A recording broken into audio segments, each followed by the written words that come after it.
uşaq olduğumuz zaman valideynlərimiz bizi sayı hesabı olmayan qədər danlayırlar və yaxud irad bildirirlər.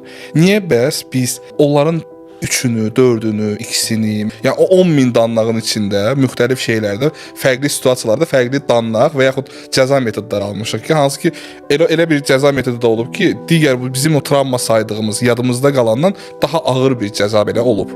Amma biz həmin o hissəni beynimizdə saxlamışıq ki, yəni o vaxtı bunu belə eləməsini belə cəza almazdım. Ümumiyyətlə yaddaş elə bir şeydir ki, bu bilavasitəsilə emosional yükdən. Məsəl üçün, mən hansısa bir səhv hərəkət eləmişəm, günah eləmişəm, dəstən 2 almışam və məni danlayıblar. Mən ürəyimdə düşünürəm ki, mən 2 almışam deyə danlayıblar.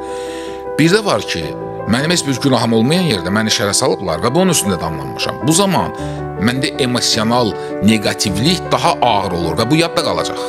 Yəni travmamız ona görə yadda qalır ki, biz ona haqsız yerə əldə edirik. Haqsız yerə olan daha emosional ağır olduğu üçün o bizim yadımızda qalır.